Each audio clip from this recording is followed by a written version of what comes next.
예배자리에 오신 모든 좋은 땅교회 성도분들께 하나님의 은혜가 충만하시길 바랍니다. 이렇게 함께하지 못하고 우리가 따로 떨어져서 예배하지만 하나님을 향한 마음과 또 서로를 향한 마음은 그 어느 때보다도 더할 줄로 믿습니다. 오늘 이 창세기 22장에는 그 유명한 아브라함이 이삭을 바치는 사건이 기록되어 있습니다. 22장의 시작은 그 일 후에로 시작하고 있습니다. 그 일 후에라는 것은 앞에 21장에 하갈과 이스마엘을 아브라함이 내보낸 사건을 얘기하는 것으로 이제 아브라함에게 더 이상 다른 아들이 없으며 오직 이삭만이 하나님의 약속의 성취를 위해 존재하고 있었던 그 내용을 얘기합니다. 그런데 하나님께서 그런 아브라함을 시험하시어 이삭을 번제로 드리라고 명령하십니다. 우리가 얼핏 이 사건을 읽으면 우선은 하나님께서 너무 심한 시험을 하셨다는 느낌이 듭니다. 그리고 또한 그럼에도 불구하고 그의 순종한 아브라함은 참 대단하다라는 그런 생각이 듭니다. 그런데 조금만 깊이 생각을 해보시면 하나님이 이런 반인륜적인 명령을 내리실 리가 없다라는 것을 누구나 생각할 수 있습니다. 자식을 바쳐서 제사를 드리라는 이런 비도덕적이고 또 반인륜적인 요구는 하나님의 성품과 또 속성과 전혀 맞지 않습니다. 사람을 제물로 바치라는 것은 하나님이 증오하시는 일이었습니다. 자식을 바친다라는 것은 동서고금을 막론하고 가장 기본적인 인륜을 저버리는 일입니다. 자식을 대신해 죽고자 하는 부모는 있지만 멀쩡한 자식을 죽이는 부모는 있을 수 없습니다. 또한 이삭은 하나님이 약속하신 아들이고 하나님의 언약을 성취하기 위해서 필요했던 어떤 핵심적인 요소였습니다. 그런 이삭을 죽이는 것은 하나님 자신의 신뢰를 무너뜨리는 일이고 언약 성취 자체를 불가능하게 만드는 그런 일이었습니다. 그렇다면 아브라함에게 지시하고 있는 것은 하나님이 아니거나 만일에 그가 하나님이라면 그 지시에 우리의 이해를 뛰어넘는 어떤 뜻이 있다라는 것을 우리가 생각할 수 있어야 될 것입니다. 따라서 이 내용은 겉으로 드러나는 내용만을 보면 그 본 뜻을 이해할 수 없는 어떤 대표적인 성경의 사건인 것입니다. 22장 1절에서 하나님이 아브라함을 시험하시려고 했다라는 것 때문에 우리는 너무 쉽게 이 일을 하나님이 아브라함의 믿음이 진짜인지 아닌지를 확인하는 그런 내용으로 생각을 합니다. 시험한다라는 이 표현은 물론 진짜인가 아닌가를 본다, 하나 못하나를 본다라는 그런 어떤 의미가 있습니다. 그러나 그것은 그 뜻만 있는 것이 아니라 또 다른 뜻이 있습니다. 예를 들면 로마서 5장 3절 4절에 있는 환난은 인내를, 인내는 연단을, 연단은 소망을 이루는 줄 알미로다 라고 할 때 거기서 연단이 바로 이 시험이라는 뜻과 같은 뜻입니다. 그러니까 그것은 드러난다, 확인한다 이런 뜻입니다.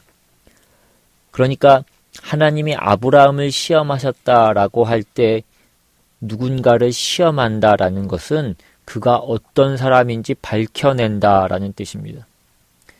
예전에 저희가 학교 다닐 때 리트머스 시험지라는 것을 썼습니다.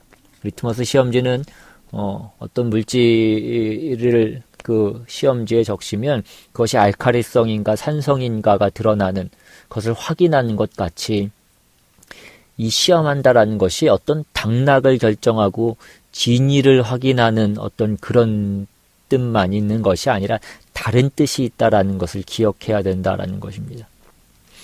이렇게 놓고 보면 이 사건은 조금 이상합니다. 뭐가 이상하냐면 이 일에 대한 아브라함의 어떤 반응이 또 어떤 생각이 드러나지 않고 묘사되고 있지 않습니다. 아브라함이 얼마나 고민을 했는지, 아브라함이 어떻게 하나님 앞에 매달렸는지 그런 내용이 나오지 않습니다. 창세기 18장에서는 하나님이 소돔과 고모라를 멸망하러 가신다는 얘기를 듣자 아브라함이 하나님께 졸라서 의인 10명까지로 그 사람의 숫자를 낮추었던 그 사람이 아브라함입니다. 그런 아브라함이라면 여기서도 하나님께 하나님 이삭의 머리카락만 자르면 안 될까요? 라던가 뭐 손톱 정도로 하시면 안 되겠습니까? 정 안 되시면 뭐 팔 하나 정도 부러뜨리는 걸로 어떻게 안 될까요? 이렇게 반응했어야 아브라함이 그 아버지로서의 어떤 반응으로서 정상이 아니겠냐라는 것입니다. 어떻게 아무 생각 없이 자식을 잡을 수 있냐는 것입니다. 그러나 그런 일에 대해서 전혀 언급을 하지 않아서 이 사건이 그런 쪽에는 초점이 없다라는 것을 사실은 드러내고 있는데도 우리는 성경이 관심을 가지는 것을 못 쫓아가니까 이 내용을 보고 아브라함의 믿음이 얼마나 대단했는가를 쉽게 들먹이곤 하게 되는 것입니다. 이제 이 본문의 사건이 종결이 되고 하나님께서 나타나셔서 오늘 우리가 읽은 본문대로 15절 이하에 보시면 여호와의 사자가 하늘에서부터 두 번째 아브라함을 불러 이르시되 여호와께서 이르시기를 내가 나를 가리켜 맹세하노니 네가 이같이 행하여 내 아들 내 독자도 아끼지 아니하였은즉 내가 내게 큰 복을 주고 내 씨가 크게 번성하여 하늘의 별과 같고 바닷가의 모래 같게 하리니 내 씨가 그 대적의 성문을 차지하리라 라는 그 복이 약속이 됩니다. 이 내용도 우리가 그냥 아무 생각 없이 보면 16절에서 말씀하고 있는 그 아브라함이 순종했다라는 것이 근거가 되어서 그 보상으로 오늘 이 17절에 그 약속이 주어지는 것 같이 그렇게 보여집니다. 그러나 우리가 이미 알고 있는 바와 같이 이 17절에서 하나님께서 아브라함에게 주신 이 복은 하나님이 아브라함을 처음 불러내실 때부터, 그러니까 창세기 12장에서부터 하나님께서 하신 약속입니다. 창세기 12장 2절 이하에 내가 너로 큰 민족을 이루고 내게 복을 주어 내 이름을 창대하게 하리니 너는 복이 될지라. 너를 축복하는 자에게는 내가 복을 내리고 너를 저주하는 자에게는 내가 저주하리니 땅의 모든 족속이 너로 말미암아 복을 얻을 것이라 하신지라.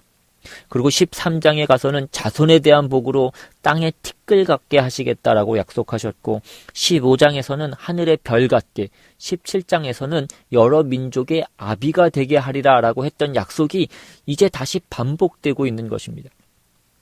그러니까 오늘 본문의 16절의 아브라함의 순종이 이 복을 받는 조건이라고 볼 수 없다는 것입니다. 아브라함이 이렇게 했기 때문에 이 복을 주겠다가 아니고 그 복은 원래부터 약속받은 복입니다. 그런 의미에서 16절에 아브라함의 이 행위는 이삭을 잡으려고 했던 것은 복의 조건으로서 요구되고 있지는 않다라는 것을 우리가 확인하게 되는 것입니다. 우리는 이제껏 창세기를 보면서 이 아브라함의 생애라는 것이 아브라함이 어떻게 우리와 다른가를 설명하기 위해서 존재하지 않는다라는 것을 여러 번 확인했습니다. 아브라함의 등장은 지난번에도 말씀드렸다시피 인간이 죄를 짓고 하나님으로부터 끊어져서 멸망밖에 남은 것이 없는 그 인간에게 하나님이 구원하시려고 개입하심에 대한 첫 사건으로서 이 아브라함이 등장을 하는 것입니다.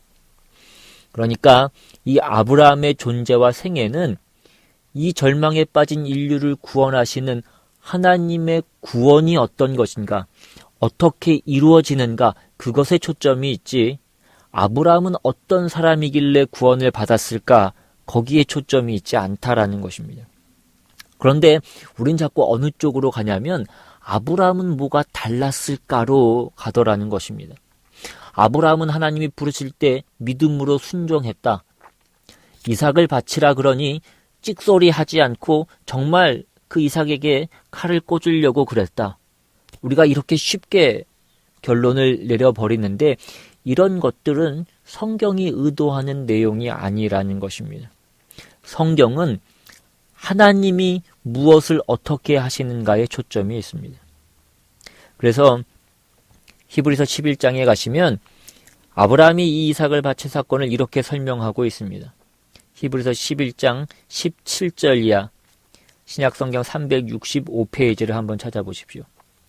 히브리서 11장 17절 이하에 아브라함은 시험을 받을 때 믿음으로 이삭을 드렸으니 그는 약속들을 받은 자로 돼 그 외아들을 드렸느니라.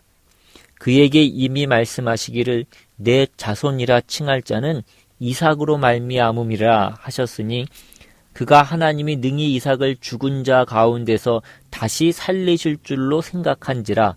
비유컨대 그를 죽은 자 가운데서 도로 받은 것이니라. 아브라함은 믿음으로 이삭을 드렸고 하나님이 능히 이삭을 죽은 자 가운데서 다시 살리실 줄로 생각해서, 즉 부활신앙을 가져서 바쳤다라고 합니다. 비유컨대 죽은 자 가운데서 도로 받은 것이니라 라고 이렇게 말씀하고 있습니다. 이 부분을 로마서 4장 17절에서는 기록된 바 내가 너를 많은 민족의 조상으로 세웠다 하심과 같으니 그가 믿은 바 하나님은 죽은 자를 살리시며 없는 것을 있는 것으로 부르시는 이시니라 라고 기록되어 있습니다. 아브라함이 믿은 하나님은 죽은 자를 살리시며 없는 것을 있는 것으로 부르시는 하나님입니다. 그러니까 아브라함이 이삭을 바친 신앙의 본질적인 내용은 없는 것을 있는 것 같이 부르시는 하나님을 믿는 신앙입니다. 그것이 아브라함이 이삭을 바치라는 명령을 준행할 때 아브라함이 알고 있고 갖고 있던 신앙이라는 것입니다. 다시 처음으로 한번 돌아가 보시면 아브라함은 믿음의 조상이고 복의 근원입니다. 그런데 그가 하나님 앞에 받은 이 복이 성립하려면 제일 중요한 조건이 뭐냐면 자식이 있어야 됩니다. 조상은 후손이 있어야 조상이 되는 것이고 열국의 아비도 후손이 있어야 열국의 아비가 되는 것입니다. 그런데 아브라함은 자식이 없었습니다. 그리고 그 자식을 100살에 얻습니다. 그러니까 하나님이 굳이 아브라함과 사라가 아이를 분명히 낳을 수 없는 상황까지 끌고 가셨다가 이삭을 줌으로써 아브라함이 무엇을 확인하게 하냐면 이건 내가 낳은 자식이 아니다. 이건 하나님이 만들었지 우리가 만들지 않았다라는 것을 확인시키십니다. 그래서 그것은 또한 아브라함이 믿음의 조상이 되는 건 그가 만든 후손에 의해서가 아니라 하나님이 만드시는 것이다를 확인시키시는 것입니다. 그러니까 아브라함이 약속받은 복에 대해서 아무런 이유와 원인이나 자격이 없다를 분명하게 확인시켜 놓는 것입니다. 근데 그러면 그걸로 충분하지 왜 다시 이삭을 잡으라고 그러냐라는 것입니다. 아브라함이 100살이 되어서야 이삭을 얻은 것은 그가 시작이 아니다, 그가 이유가 아니다, 원인이 아니다를 설명하는 것이었습니다. 그리고 이제 100살에 허락한 자식을 다시 죽이라고 함으로써 거기에 무엇을 하나 더하느냐 하면 그가 이제 얻을 하나님의 복들은 그가 가진 것이 근거나 재료가 아니라는 얘기를 하시는 것입니다. 아브라함이 시작이 아니듯이 뒤를 잇는 것도 내 자식으로 뒤를 잇는 것이 아니라 이삭을 죽이라고 하심으로써 그러나 죽은 자를 다시 살리시고 없는 것에서 있는 것으로 부르시는 하나님이 하신다라는 것입니다. 하나님께서 원하시는 건 무엇입니까? 아브라함이 섬기는 하나님은 이삭에게 묶인 하나님이 아니라 이삭을 넘어서는 하나님이시기를 기대하고 있는 것입니다. 만일 아브라함의 하나님이 이삭에게 묶여있는 하나님이라면 이삭이 어떻게 됐느냐 여부에 따라서 하나님에 대한 아브라함의 믿음도 왔다 갔다 할 것입니다. 어쩌면 그게 우리의 일상이기도 합니다. 그런데 하나님은 우리에게 뭘 요구하시는 것입니까? 그걸 뛰어넘는 우리에게 아주 생명처럼 여겨지는 것, 아니 생명보다 더 중요하게 느껴지는 그것이 있고 없고를 뛰어넘어서 우리와 관계를 맺으시기를 원하시는 것입니다. 왜냐하면 우리에게 그런 하나님이실 때라야 우리는 우리의 조건과 상황과 관계없이 하나님과 제대로 된 관계를 맺고 섬길 수 있기 때문입니다. 우리는 무언가에 매이지 않아야 진실로 사랑할 수 있습니다. 여러분, 돈에 매이지 않아야 돈을 돈답게 쓸 수 있습니다. 돈이 가치를 제대로 발휘할 수 있는 것입니다. 내가 누군가를 사랑할 때도 그 사랑이 그에게 매이지 않는 사랑일 때 진짜 사랑할 수 있습니다. 매이는 사랑이면 집착하고 소유하려고 하고 그가 더 발전할 수 있는 길을 내가 가로막을 수 있습니다. 여러분 아이들을 진짜로 사랑한다면 아이들로부터 좀 떨어져야 될 필요도 있습니다. 아이들에게 매이지 않으셔야 됩니다. 매이면 아이들을 내가 그리는 그림 안에 가둬두게 됩니다. 하나님이 그걸 아십니다. 그래서 우리가 너무 사랑하고 아끼는 그것에 매이지 않으려면 그보다 더 크신 분의 사랑을 알아야만 매이지 않을 수 있습니다.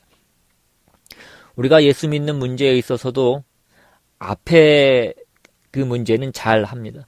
내가 시작이 아니고 내가 원인이 아니다라는 것은 잘 알고 있고 우리는 잘 합니다. 그런데 그 뒤에 이삭이 죽는 문제는 우리가 자꾸 놓치는 것입니다. 하나님, 전 죄인이었습니다. 오직 예수 그리스도의 십자가의 은혜로 구원 얻는 것을 믿습니다. 그러니까 이젠 믿었으니까 내 헌신과 열심을 받으소서. 이것이 물론 옳은 것입니다. 그러나 이 헌신과 열심에 하나님이 보상하여 우리에게 복을 주시는 것은 아니라는 것입니다.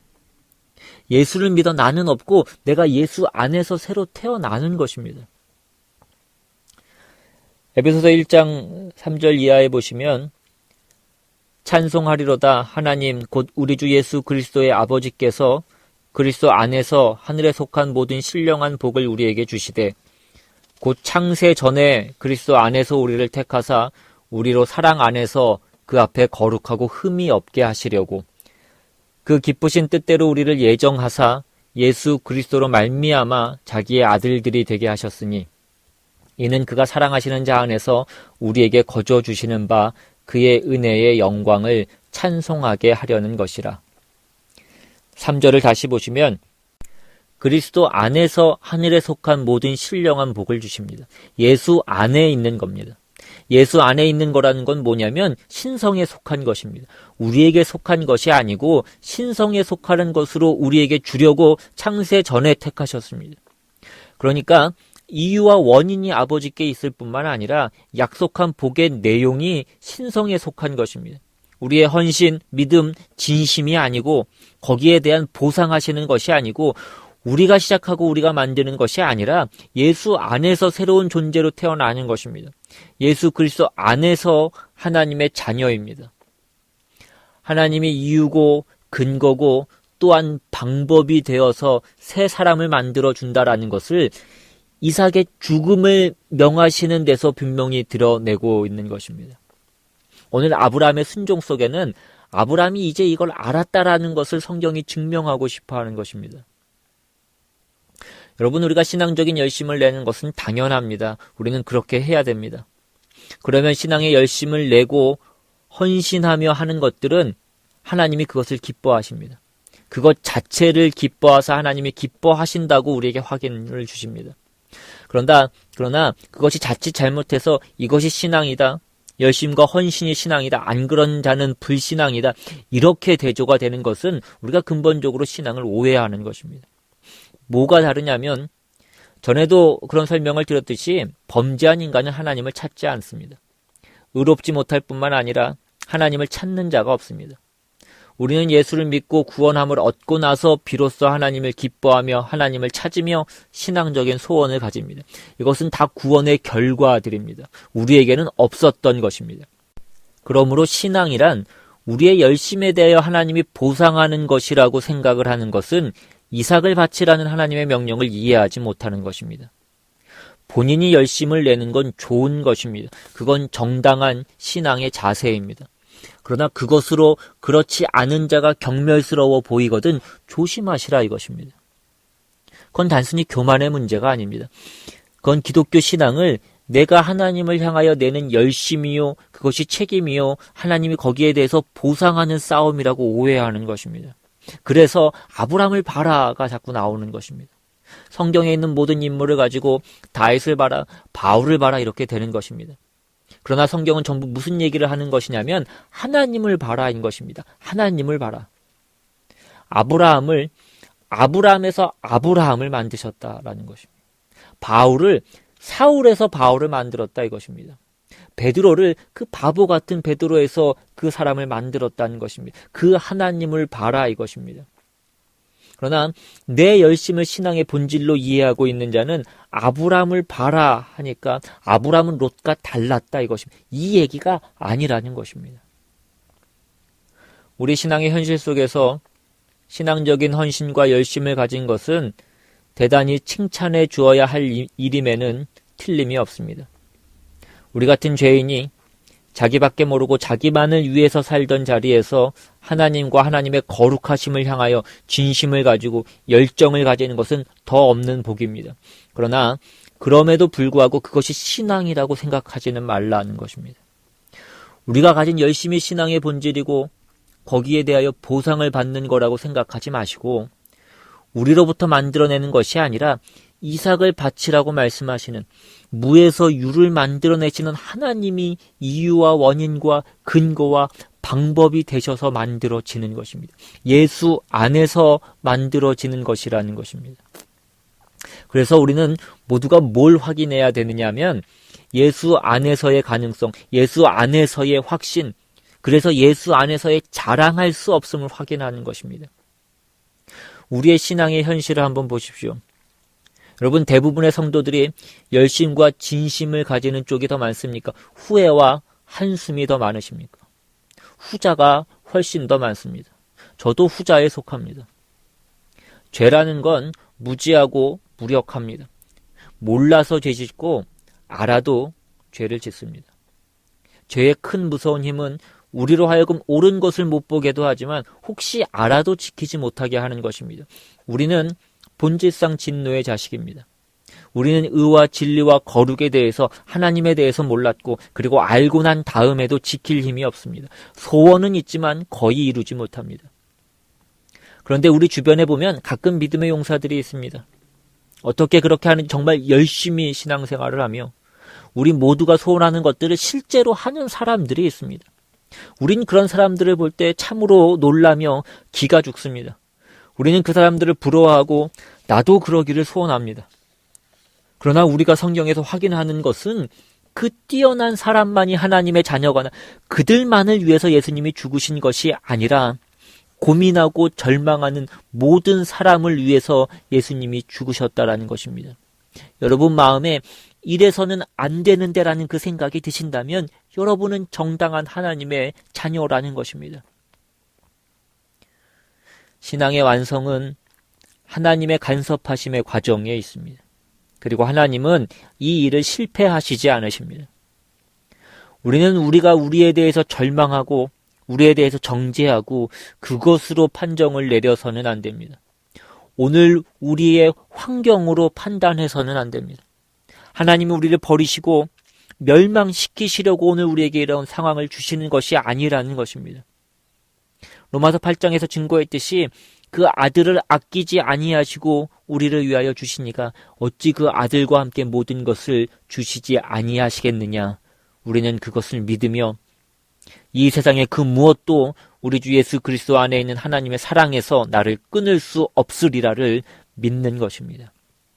그걸 우리는 오늘 아브라함에게서 보는 것입니다. 아브라함이 한 것이 아닙니다. 그는 지식도 없고 능력도 없었습니다. 하나님이 아브라함을 믿음의 조상으로 만드시는 것입니다. 그의 후손이 하늘의 별 같고 바다의 모래 같게 하십니다. 우리 모두가 그 후손이며 우리 모두가 아브라함과 방불한 자라는 것입니다. 어떤 면에서 하나님의 약속과 간섭으로 말미암는 그 승리와 완성과 운명에 있어서 말입니다. 이것이 성경이 우리에게 하고 싶은 말입니다. 이 하나님, 은혜의 하나님, 신실하신 하나님, 우리를 자녀라고 부르시는 우리 아버지 되시기로 결정하신 하나님, 그것으로 인하여 오늘 여러분이 지금 아시는 모든 신앙상의 고백들이 여러분의 무력과 무능과 혹 비겁함과 못난 것에 의해서 영향받지 않는다라는 것을 확인하시는 오늘의 이 내용, 여러분의 신자된 현실이 되시기를 주님의 이름으로 축원합니다. 우리 다 같이 찬양 부르시고 그 링크에 올려놓은 모든 상황 속에서라는 찬양을 같이 부르시고 같이 기도하기를 원합니다.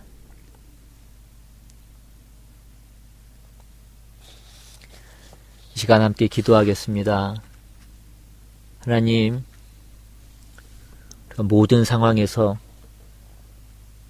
정말 감사 찬양이라는 말이 전혀 어울릴 수 없는 상황 속에서도 하나님을 찬양하며 감사하며 또한 모든 상황 가운데에서도 하나님이 행하실 줄로 믿으며 나아간 우리 모두가 될 수 있기를 바랍니다. 모든 상황 가운데서 하나님 앞에서 우리가 알아야 할 모든 것들을 깨달아 알아갈 수 있도록 인도하여 주시옵소서. 오늘도 우리가 예배할 수 없는 현실에서 예배합니다. 오늘 이 예배를 통해서 우리가 왜 예배를 했어야 됐는지 그 결국을 알게 되는 은혜를 허락해 주시고 하나님께서 우리 개인과 가정과 교회를 이 땅을 어떻게 이끌고 계시는지를 깊이 헤아려 알 수 있도록 하여 주시옵소서. 이 시간도 주님께 우리의 몸과 마음과 시간과 물질을 드려서 예배합니다. 모든 것이 주의 것임을 주님이 우리의 시작이시고 이유이시고 내용이심을 고백하는 우리 모두의 삶이 될 수 있도록 주님께서 인도하여 주시옵소서. 감사드리고 모든 말씀 우리 주 예수 그리스도 이름으로 기도드리옵나이다. 아멘. 주기도문 하심으로 예배를 마치겠습니다.